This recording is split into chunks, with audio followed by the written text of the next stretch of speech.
Hello, how are you?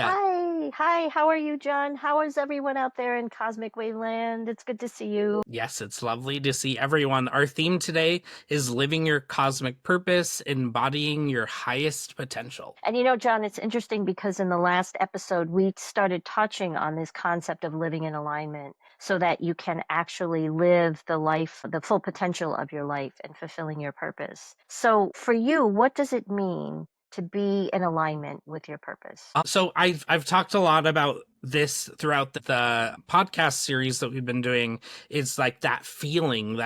So I've been thinking like, what is that feeling? Because I'm struggling to put words to it, and the closest thing I can think of is home. Like when we feel at home and we're feeling that deep comfort within our skin. That's how we know that we're truly in alignment with our values. It feels right that when we're forcing something or we're out of alignment, it's not going to have that ease or that comfort.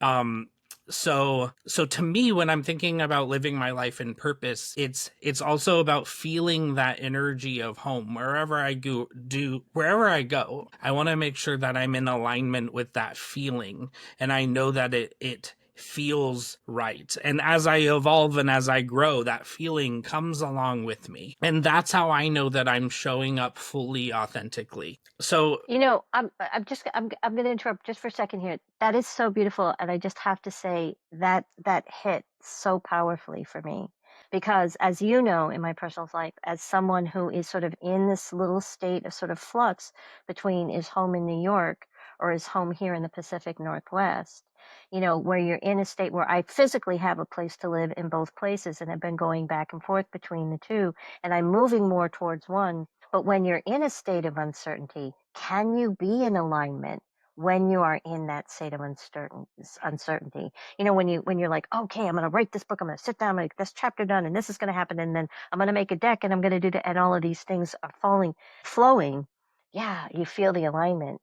But can you speak to when you're in a state of uncertainty? What are the things that help you to connect even more deeply with that feeling of alignment? I love what you said about the feeling about being home. yeah, I mean, there's one constant, and that's us. Like we are the constant in our story. We are that main character of our story. So yes, those the death card is going to have like really death card moments are going to close chapters firmly and transition us into new ones, and tower card moments are going to offer like jarring transitions. But we are that constant, and we are in complete control of our energy. So whether you're packing comfort items as you're traveling, or you're like taking these epic road trips, or you are just having certain go-to routines that bring you comfort and peace, it's really important that we care for our energy so that we are showing up as our best selves along the way. Yeah, I think that that's so true. And I think that part of knowing you're on the right path, even when you're kind of, you're off on a road trip, and you have an unexpected opportunity to go and do something else. How do I know if it just the feeling is it feels like home, and it feels safe, it feels secure, it feels there's that constant, it's me, it's myself, but there's also that feeling of expansiveness. It's like it's me, but it's not just me being me as I've always been and always, will be. And it's like safer for me to stay in this little box that I'm in, but it's me growing and evolving because we are meant to grow and evolve and change and expand. And so when there's that feeling of expansiveness, and it just feels like, yes, yes. Well, there comes a time where we outgrow our existing home or our existing standard. We're always leveling up.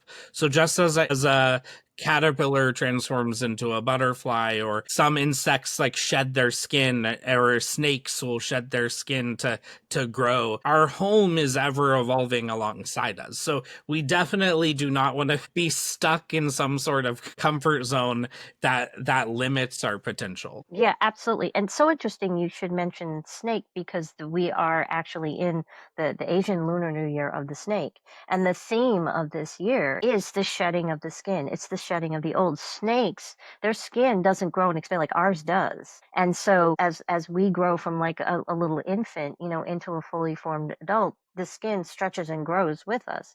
But snakes don't. So they have to shed their skin. Fortunately, we don't have to physically shed the skin, but we do have to shed those old emotions. And it's a very very vulnerable and painful experience that snakes go through. They hide, it's they have no defenses in that point, and we can sometimes feel like that too. And so sometimes the discomfort of growing and evolving can feel very uncomfortable, but it will also somehow still feel like it's you. We talked about the concept of it's stretching you. It's that expansiveness, not a forcing kind of feeling. It's not that forcing of there's that phrase about don't put a square peg in a round hole. It's like, and there's so much in terms of our social conditioning and social pressures that have told us, or there's these expectations. What do you mean this? You're supposed to, you're not supposed to decide that you're going to go spend all this time in this other part of the country when, your partner is still back home and hasn't retired and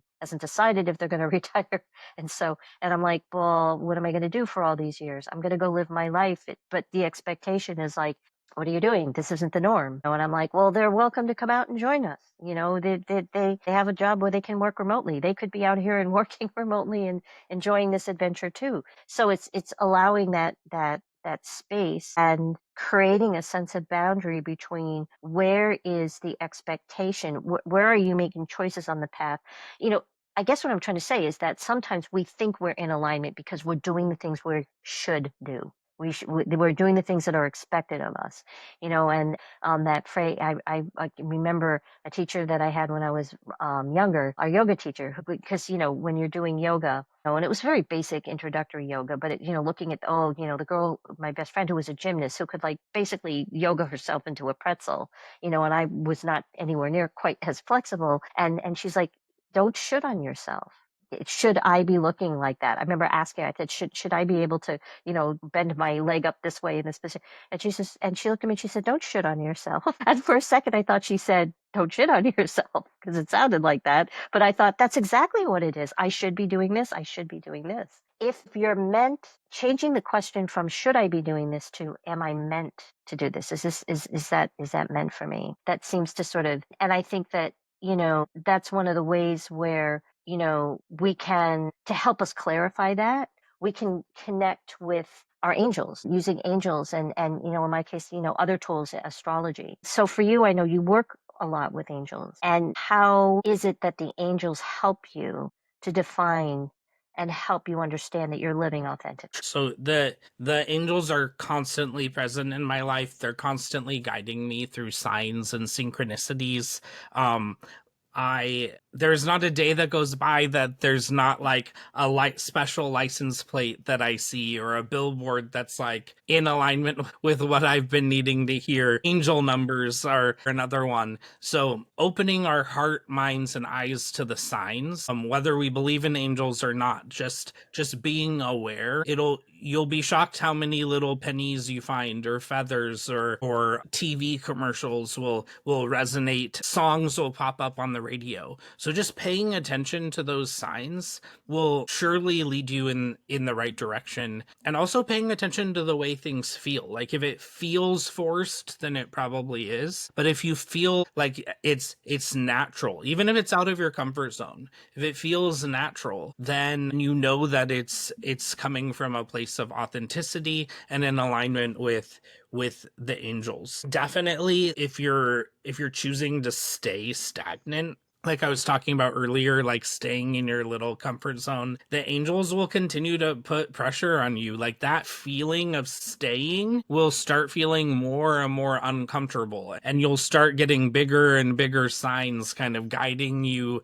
toward growth and toward evolution. So I think just opening your heart and knowing that and trusting that you're being led in the right direction, and then enjoying the magic of those little signs as well. They're fun and they're exciting, and it's like you're on like this little scavenger hunt every day if you really start paying attention. What about you with astrology? Well, so it's interesting too because, we talked in the previous episodes, my approach to astrology is being it is a representation. It's a visual representation of potential, right? Whether you are looking at a birth chart or you're looking at a current moment chart or you're looking at the dynamic interaction between the two, you're looking at what are the potentials. And there are times when the flow is easier in a certain direction than in others, right? And so in astrology, we do something called progressions, and we also do solar return readings. Those are two types of readings.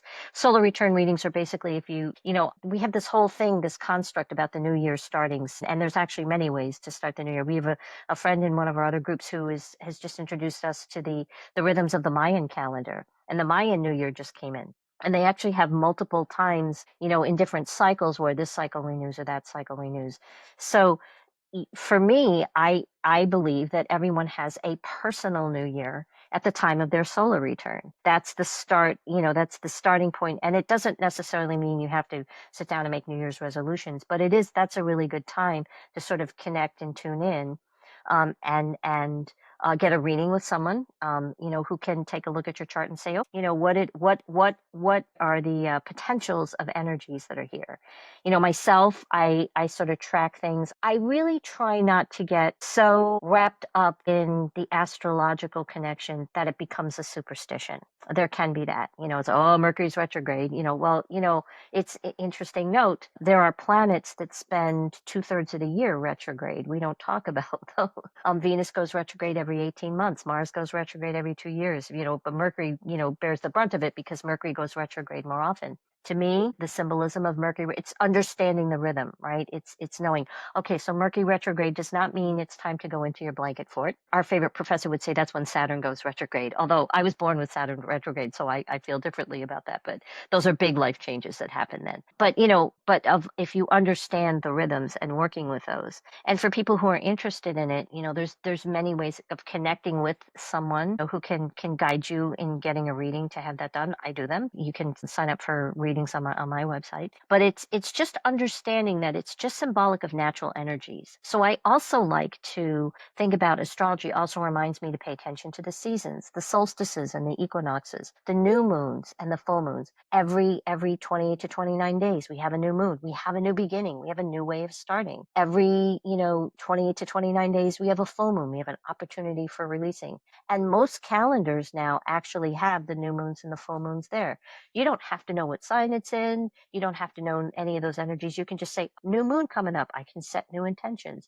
What did I learn from this last cycle that didn't go too well? Let me set a new intention. Maybe I should be walking instead of jogging because jogging is not good for my knees and ankles, that kind of thing. So there's lots of ways in which the rhythms and the cycles that we see in the cosmic energies around us, it's the cycles of the seasons. I always think of our friends. We have a very good friend who's down under in Australia in the southern hemisphere where their seasons are reversed.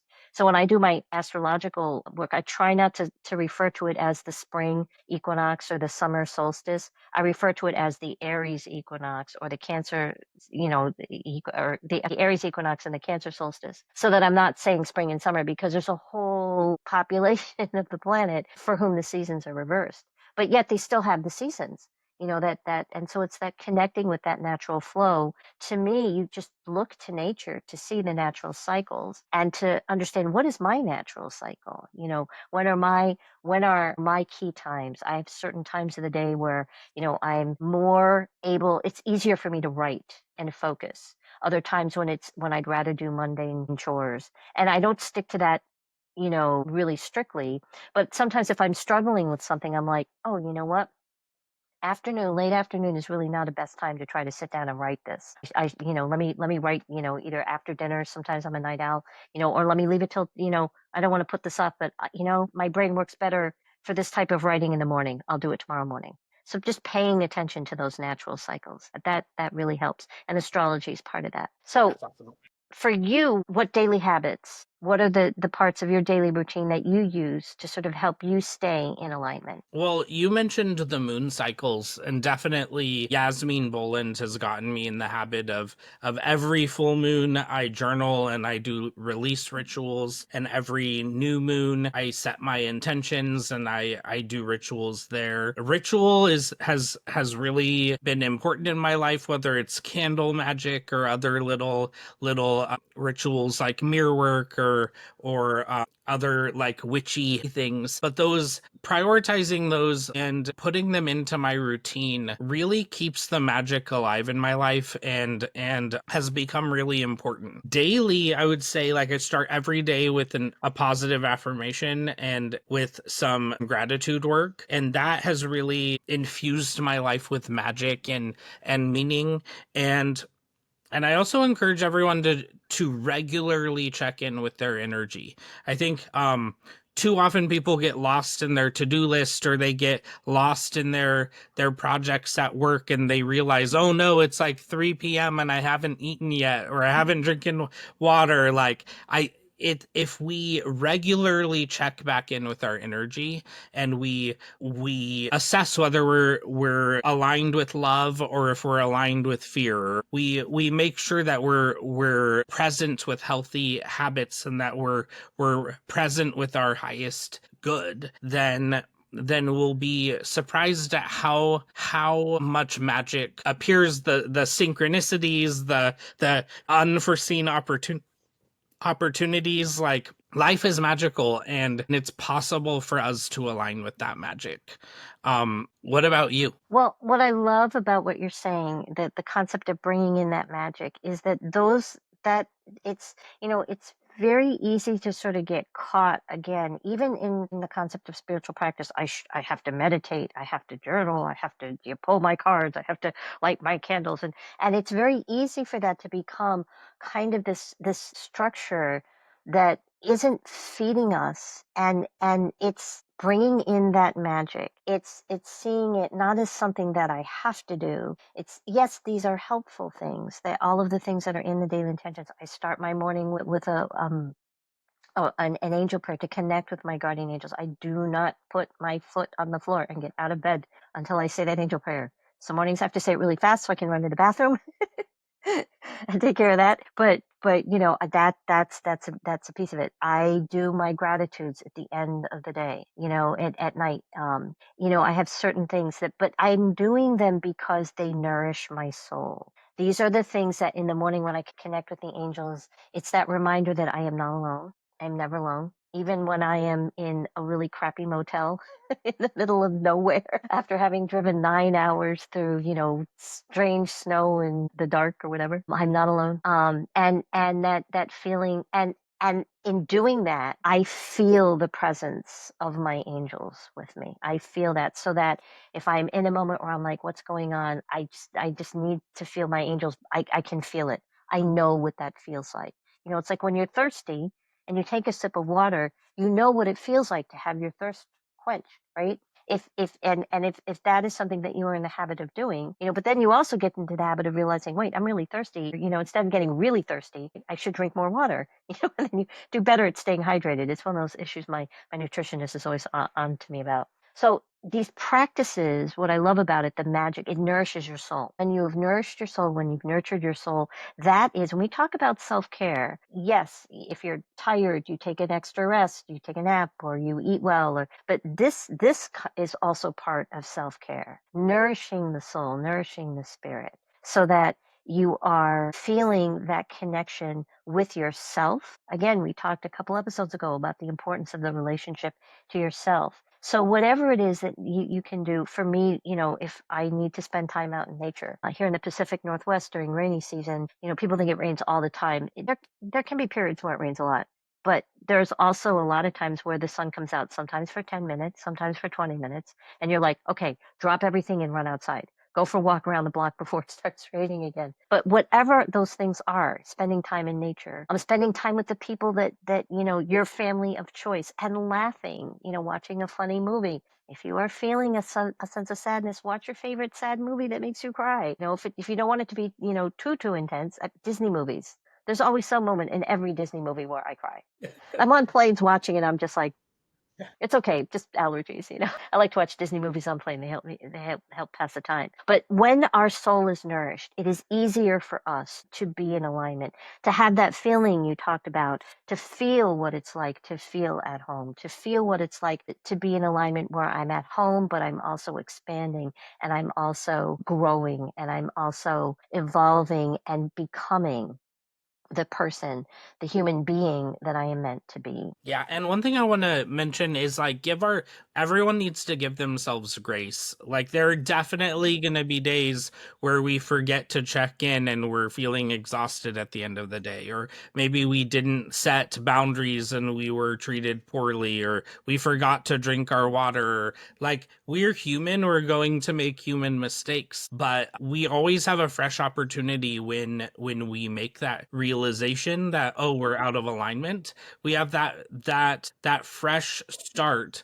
to, like, right in that moment change the habit or to start fresh. So it's not about judging our previous behaviors or living in regret because we didn't previously live in a place of alignment, but it's about always about resetting in the present moment to make sure that, like, each moment is an invitation to align, and we can change our inner energy in a second if we allow. Yeah, yeah. And and you know, that sense of feeling alive, you know, not just, oh, you know, I'm just not, there's a difference between feeling alive and existing, you know, and it's that idea of, you know, I want to thrive, not just survive.